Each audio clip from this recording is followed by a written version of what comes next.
Umargam railway station પર intercity ટ્રેનનું નવું stoppage મળતા લોકોએ સાંસદ ધવલભાઈ પટેલનું ઉમળકાભેર સ્વાગત કર્યું। ઉમરગામ ઔદ્યોગિક વિસ્તારમાં 1000થી વધુ ઉદ્યોગો આવેલા છે। હાલ એક પેસેન્જર ટ્રેન બંધ કરવામાં આવતા લોકોએ રોષ વ્યક્ત કર્યો, જેની રજૂઆત વલસાડ જિલ્લા સાંસદ અને લોકસભાના દંડક ધવલ પટેલને કરવામાં આવી હતી, જેમાં મોટી સંખ્યામાં લોકોએ હાજરી આપી હતી। ભાજપના આગેવાનો સહિત ઉદ્યોગોના આગેવાનોએ હાજરી આપી। આગામી દિવસોમાં વધુ ટ્રેનો ઉમરગામને મળે તેવી ખાતરી જિલ્લા સાંસદે મંચ પરથી આપી હતી।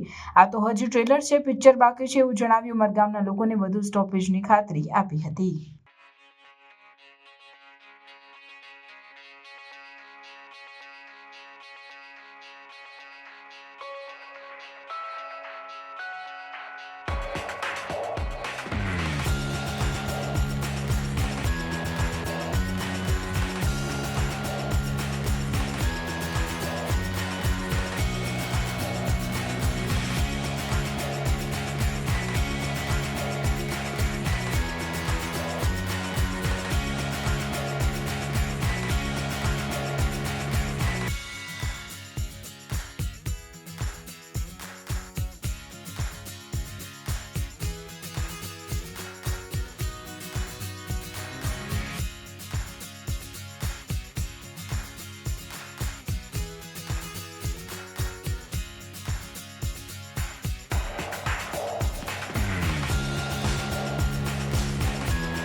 એક ઐતિહાસિક દિવસ છે, કારણ કે આજે સુરત બાંદ્રા ઇન્ટરસિટી 12935 અને 36નું આજથી સ્ટોપેજ મળવાનું છે, જેના થકી આપણા હજારો પેસેન્જર જે અપડાઉન કરતા છે અને ઉમરગામના સ્થાનિક લોકોને પણ ફાયદો પહોંચશે। અને આવનારા દિવસમાં ચાહે ફ્લાઇંગ રાણી હોય કે મેમુ ટ્રેન હોય કે પછી કોવિડ દરમિયાન બંધ થયેલી ટ્રેન હોય, એ દરેક ટ્રેન પાછું ચાલુ કરવા અને ઉમરગામને સારામાં સારા સ્ટોપેજ મળે એના માટે પૂરું ફોકસ કરવાના છે અને પ્રયાસ કરવાના છે। અને એના માટે જ્યાં પણ રજૂઆત કરવી પડે, ચાહે વેસ્ટર્ન રેલવે હોય કે પછી આપણા DRM હોય કે પછી આપણા દેશના રેલ મંત્રી અશ્વિની વૈષ્ણવજી, દરેક જગ્યાએ રજૂઆત કરીને આપણા ઉમરગામમાં સારા સ્ટોપેજ મળે। એની સાથે આપણું રેલવે સ્ટેશન જે આપણા વેસ્ટર્ન રેલવેમાં એકદમ ધમધમતું રેલવે સ્ટેશન છે, ત્યાં આપણા રેલવે સ્ટેશન પણ સારી સુવિધા મળે અને આપણા રેલવે સ્ટેશન પણ સારું બની જાય, આધુનિક બની જાય, એસ્કેલેટરને લિફ્ટ પણ મુકાય, એના માટે પૂરા પ્રયાસ અમે કરવાના છે। मैं उमरगाम के सभी निवासियों और यहाँ पे जो काम करने वाले लोगों के लिए बहुत बहुत शुभकामनाएं देना चाहता हूँ, क्योंकि ये एक नई ट्रेन की एक नई शुरुआत है। बहुत दिनों से ये मांग थी और इसमें आदरणीय MP साहब का भी बहुत बड़ा रोल रहा, धवल पटेल जी का।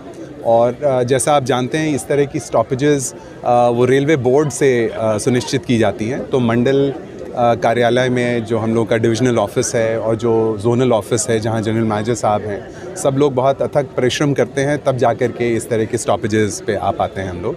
तो उसमें ऑफ कोर्स ऑनरेबल MR साहब का भी, जो रेल मंत्री साहब हैं, उनका भी उसमें रोल रहता है।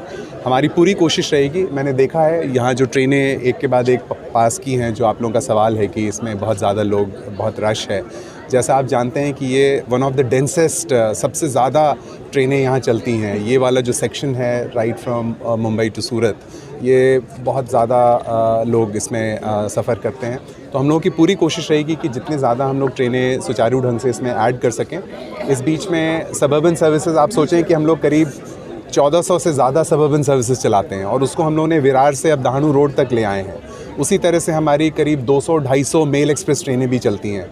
एक सिंगल लाइन का अलाइनमेंट है, अगर आप देखें मुंबई से सूरत एक स्ट्रेट लाइन है, तो उसमें बहुत ज़्यादा ट्रेनों को इंट्रोड्यूस करने में तकनीकी और कई सारे कंस्ट्रेंट्स हैं। उसके बावजूद हम लोग पूरी कोशिश कर रहे हैं कि सबअर्बन सर्विसेज भी बढ़ाई जाएँ और पैसेंजर मेल एक्सप्रेस सर्विसेज भी बढ़ाई जाएँ।